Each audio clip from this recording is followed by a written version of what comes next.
Hi hello friends, എല്ലാ കൂട്ടുകാർക്കും പുതിയൊരു റിവ്യൂയിലേക്ക് സ്വാഗതം. അങ്ങനെ കിരൺ പറയുന്നുണ്ട്, എന്തായാലും വീണെ പോലത്തെ ഒരാളെ സ്നേഹിക്കണം അവരെ പറയാൻ. അപ്പം അവരെ പറയണം മതിലോ കല്യാണി ആ കാർത്തികയുടെ അമ്മേനെ. ശരിക്കും കുഴപ്പം ആ കാർത്തികയുടെ അമ്മക്കാണെന്ന് എനിക്ക് സംശയമുണ്ട്. അല്ലെങ്കിൽ ഇതുപോലത്തെ ഒരു കോലത്തിനെ അവർ സ്നേഹിക്കും എന്ന് പറയുമ്പോൾ നിർത്തണ, ഇതിൻ്റെ പറഞ്ഞ കോലമൊന്നുമല്ല, ഇതാണ് തലയെടുപ്പ്. അത് നിനക്ക് പറഞ്ഞാൽ മനസ്സിലാവില്ല. പക്ഷേ ഉണ്ടല്ലോ, എൻ്റെ ആദ്യ ഭാര്യ ലക്ഷ്മി, അവളെ കാണാൻ എങ്ങനെയുണ്ട്? നല്ല പൊക്കോ, നല്ല നിറമോ, നല്ല ശരീരമോ വടിവൊക്കെ അല്ലേ. അവൾ ചെറുപ്പത്തിൽ കാണാനേ സൂപ്പറായിരുന്നു. പിന്നെ ഇവളുടെ അമ്മ, കല്യാണിയുടെ അമ്മയോ ദീപ, അവൾക്ക് എന്താ കുറവ്? നല്ല ഉണ്ടക്കണ്ണും നല്ല മുടിയും, ഇപ്പോഴും നല്ല സുന്ദരിയല്ലേ. എടാ അങ്ങനെ പെണ്ണുങ്ങളൊക്കെ എൻ്റെ പുറകെ നടക്കണമെന്നുണ്ടെങ്കിൽ എൻ്റെ തലയെടുപ്പ് തന്നെയാടാ കാരണം. ഇപ്പം അടുത്തത് കല്യാണം കഴിക്കുമ്പോൾ കാർത്തികയുടെ അമ്മ, അവളും ഭയങ്കര സുന്ദരിയാ. ഇതൊന്നും നിന്നെ പറഞ്ഞാൽ മനസ്സിലാക്കാം. കാരണം നിനക്കില്ലാത്ത സാധനം ഞങ്ങൾക്കുണ്ട്, തലയെടുപ്പ്. നിനക്കതില്ല. പക്ഷെ അത് പെണ്ണുങ്ങൾക്ക് പറഞ്ഞാൽ മനസ്സിലാവും.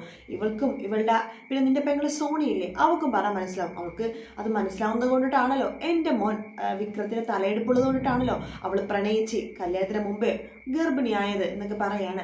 ആ സമയത്ത് നമ്മുടെ വിക്രവും പ്രകാശും ഇങ്ങനെ ചിരിക്കും കേട്ടോ. ശേഷം വിക്രം പറയട്ടെ, എന്തായാലും കല്യാണത്തിന് വരണം എന്ന് പറയാണ്. അമ്മ വരുമെന്ന് അറിയില്ല എന്ന് കല്യാണി പറയാണ്. പക്ഷെ ഞങ്ങൾ എന്തായാലും വരും. വരണം, വന്നിട്ട് കല്യാണം കഴിഞ്ഞിട്ട് ഫുഡ് കഴിച്ചിട്ടേ പോവാവുള്ളൂ. പിന്നെ എൻ്റെ കല്യാണം കഴിഞ്ഞാൽ അടുത്ത പണി എന്താണെന്നറിയാമോ? നിങ്ങളുടെ കമ്പനി അടച്ചു പൂട്ടും. അതിനുശേഷം ഞങ്ങളുടെ കമ്പനി വച്ചിട്ട് കയറ്റുമായിരിക്കും. ഒരു വർഷത്തെ ആസ്തി എത്ര എന്നറിയാമോ? 10 കോടി രൂപ. അവിടുത്തെ MD കസേരയിൽ ഇരിക്കുന്നത് ആരാന്നറിയാവോ? ഈ വിക്രമാദിത്യൻ. ഇവൻ്റെ രാജ്യത്തെ കുറിച്ച് ഞാൻ പിന്നെ എടുത്തു പറയേണ്ട കാര്യമില്ലല്ലോ എന്ന് പറയാണ്. അതുകൊണ്ട് നമുക്കിനി എല്ലാം കാണാം. കല്യാണി, ഇതൊന്നും കേട്ട് നിൽക്കേണ്ട കാര്യമില്ല. അതെടാ, കേട്ട് നിൽക്കേണ്ട ഞങ്ങൾ പോകുവാണ്. ഇവിടെ വിക്രമേ മോനെ വാടാ എന്ന് പറഞ്ഞിട്ട് വിളിച്ചുകൊണ്ട് പോകുക കേട്ടോ. ശേഷം നമ്മുടെ കിരൺ പറയണുണ്ട്, എങ്ങനെയുണ്ട് കല്യാണി എന്ന് പറയുമ്പോൾ, അല്പന ഐശ്വര്യം വന്ന് അർദ്ധരാത്രി കുട പിടിക്കുന്നു പറഞ്ഞില്ലേ, അതെന്നെ സാധനം അത് പറയാണ്. എന്നാലും അവർ പറയണത് പറയട്ടൊക്കെ കേട്ടാ, നമുക്കൊരു അവസരം വരും. രജിസ്റ്റർ ഓഫീസിൽ വരുമ്പോൾ നാണം കെടാൻ പോണ കാഴ്ചയുണ്ടല്ലോ, അതിനെക്കുറിച്ചുള്ള ആ കാര്യം ആലോചിച്ച് വയ്ക്കുക. അന്ന് ഇതിനേക്കുള്ള മറുപടി പറയാൻ കിരണേട്ടാ എന്ന് കല്യാണി പറയാം കേട്ടോ. ശേഷം നമ്മുടെ കല്യാണി കിരണം കൂടി നേരെ വീട്ടിലേക്ക് പോവാണ്. അവിടെ നമ്മുടെ ദീപ കാത്തിരിക്കുന്നുണ്ട് കേട്ടോ. അങ്ങനെ ദീപ ഇങ്ങനെ ചോദിക്കണ്ടേ, എന്തായും ചോദിക്കുമ്പോഴേക്കും, എന്താവാൻ, കേസ് തള്ളിപ്പോയി, അതിൻ്റെ സന്തോഷമായിരുന്നു അയാൾക്ക് എന്ന് പറയാണ്. കല്യാണി പറയണ്ട, നിലത്തൊന്നും അല്ലായിരുന്നു അമ്മേ, അഹങ്കാരത്തിന് കയ്യും കാലും വെച്ച് കണക്കായിരുന്നു സംസാരിക്കട്ടെ. അവർ സംസാരിക്കട്ടെ മോളെ, എത്ര നാൾ സംസാരിക്കാൻ ഇങ്ങനെയൊക്കെ എന്ന് പറയാണ്.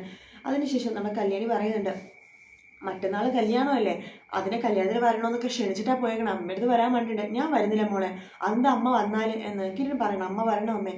അന്ന് കാർത്തികയുടെ അമ്മ ലക്ഷ്മി അമ്മയും വരുന്നുണ്ട്. അപ്പം അമ്മയും അവിടെ ഉണ്ടാവണം. അയാളെ തോറ്റ് തുന്നം പാടുമ്പോൾ അവിടെ എന്തായാലും അത് കാണാൻ അമ്മ വേണം എന്ന് കിരൺ പറയാണ്.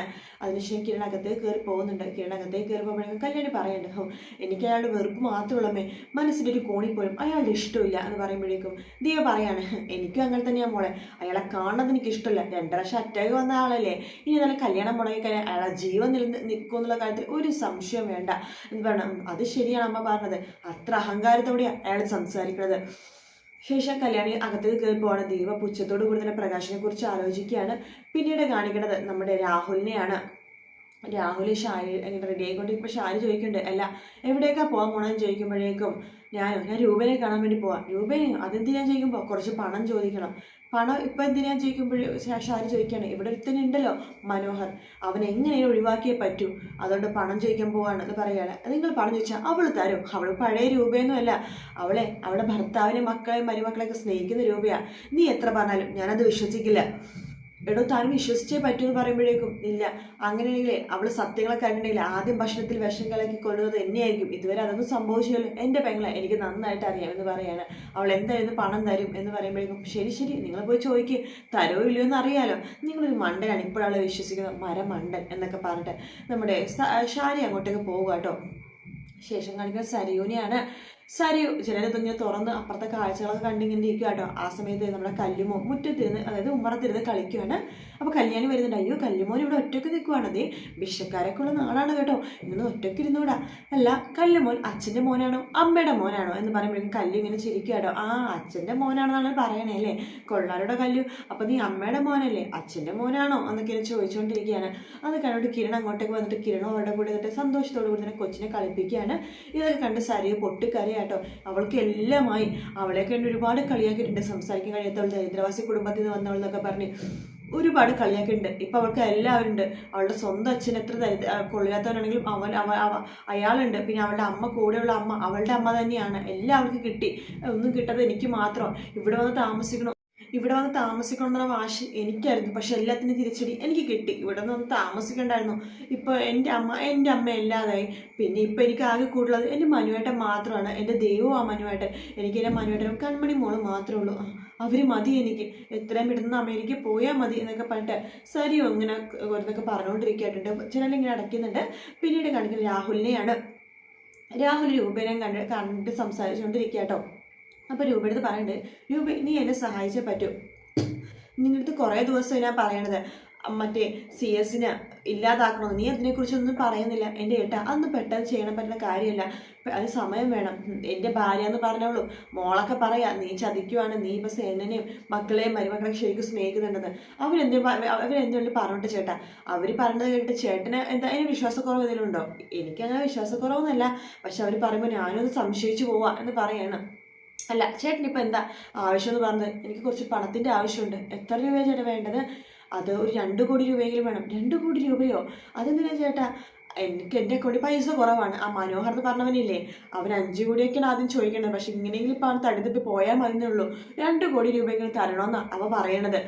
ചേട്ടാ അത് എന്താ എപ്പോഴും വേണമെന്ന് ചേട്ടന്? അത് ഇന്ന് തന്നെ വേണമെങ്കിൽ പറ്റുമെങ്കിൽ വേണം ചേട്ടാ. ഇന്നൊക്കെ എങ്ങനെയാണ് ചേട്ടാ തരാൻ പറ്റുന്നത്? എൻ്റെ അക്കൗണ്ട് ഇപ്പോൾ സോണിയുടെ അക്കൗണ്ടായിട്ട് ജോയിൻ ചെയ്തിരിക്കുക. ആൽബി അവളെ കല്യാണം കഴിച്ച പിന്നെ അതുകൊണ്ട് ഞാൻ 2 കോടി രൂപയൊക്കെ വിഡ്രോ ചെയ്താൽ അവൾ അറിയും. അവൾ എന്തിനാണെന്നൊക്കെ ചോദിക്കും. അപ്പോൾ നിനക്ക് തരാൻ പറ്റില്ലെന്നാണ് പറയണത്. നിൻ്റെ പേഴ്സണൽ അക്കൗണ്ടിൽ പൈസയൊന്നും ഇല്ലേ? അപ്പോൾ നിനക്ക് തരാൻ പറ്റില്ലെങ്കിൽ ഷാരിയും സരിയും ഒക്കെ പറഞ്ഞത് സത്യമാണെന്ന് എനിക്ക് വിശ്വസിക്കേണ്ടി വരും. ചേട്ടൻ തരാൻ പറ്റില്ലെന്ന് ഞാൻ പറഞ്ഞോ? ഞാനൊന്ന് നോക്കട്ടെ. ചേട്ടൻ എന്തായാലും ഞാൻ വിളിക്കാമെന്ന് പറയുകയാണ്. അതിനുശേഷം രൂപ അവിടെ നിന്ന് പോകുക കേട്ടോ. കല്യാണി കിരണം വഴിയരികെ രൂപേനെയും കാത്ത് നിൽക്കുകയാണ്. കിരണം ചോദിക്കണ്ടേ, രൂപ വരുമ്പോൾ ചോദിക്കണ്ടേ എന്തിനാ അമ്മ അയാൾ വന്ന് കാണണമെന്ന് പറഞ്ഞത്? എന്തിനാ കാണണമെന്ന്? അയാളുടെ മരുമകനുണ്ടല്ലോ മനോഹരൻ, അവനെ ഒഴിവാക്കാൻ വേണ്ടി പൈസ വയ്ക്കാൻ വേണ്ടി വന്നതാണ്. 2 കോടി രൂപ. 2 കോടി രൂപയോ? അതുവല്ലാതെ കുറഞ്ഞു പോയല്ലോ. അവൻ 5 കോടിയാണല്ലോ ചോദിച്ചിടക്കേണ്ടായിരുന്നത്. ഇപ്പം 2 കോടിയെങ്കിലും മതിയെന്ന് അവൻ പറയണത്. എങ്ങനെയൊക്കെ അവൻ ഇവിടെ രക്ഷപ്പെട്ടാൽ മതി അത്രേ. ഇനി അയാൾക്കത് കൊടുത്തില്ലെങ്കിൽ ശരിയാവില്ല മോനെ. എന്ത് ചെയ്യും ചോദിക്കുമ്പോഴേക്കും അമ്മ കൊടുക്കാന്ന് പറ. 2 കോടി രൂപയോ? കിന്നിട്ടിന് എന്തൊക്കെയാണ് പറയണത്? അമ്മ കൊടുക്കാന്ന് പറയമ്മേ. ബാക്കി കാര്യങ്ങളൊക്കെ ഞാൻ നോക്കിക്കോളാം. എന്തായാലും കൊടുക്കണത് തന്നെയാണ് നല്ലത്. ഇപ്പം അമ്മ കൊടുക്കുകയാണെങ്കിൽ അമ്മയടുത്തുള്ള വിശ്വാസം ആൾക്ക് കൂടുകയും ചെയ്യും. പിന്നെ പണം അത് അമ്മ കൊടുത്തു. ബാക്കി കാര്യങ്ങളൊക്കെ ഞാൻ നോക്കിക്കോളാന്ന് പറഞ്ഞില്ലേ? ശരി മോനെ. എന്ന് അമ്മ പണം എടുത്തിട്ട് അയാൾക്ക് എവിടെ വെച്ചാൽ കാണേണ്ട കാര്യങ്ങളൊക്കെ പറ. എന്നിട്ട് ബാക്കി കാര്യങ്ങളൊക്കെ ഞാൻ പറഞ്ഞ പോലെ അമ്മ ചെയ്താൽ മതി. ശരി എന്ന് പറഞ്ഞിട്ട് രൂപ അവിടെ നിന്ന് പോവുകയാണ്.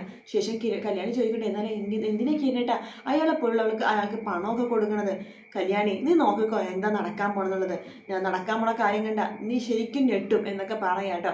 അങ്ങനെ കല്യാണി നോക്കി ഇങ്ങനെ ചിരിച്ചുകൊണ്ടിരിക്കുന്ന ഭാഗത്തോട് കൂടിയിട്ടാട്ടോ ഇന്നത്തെ എപ്പിസോഡ് തീരുന്നത്. വീഡിയോ ഇഷ്ടപ്പെട്ടെങ്കിൽ ലൈക്ക് ചെയ്യുക, സബ്സ്ക്രൈബ് ചെയ്യുക, കമൻറ്റ് ചെയ്യുക. മറ്റൊരു വീഡിയോ ആയിട്ട് വീണ്ടും കാണാം ഫ്രണ്ട്സ്. അതുവരെ ടേക്ക് കെയർ. Bye bye.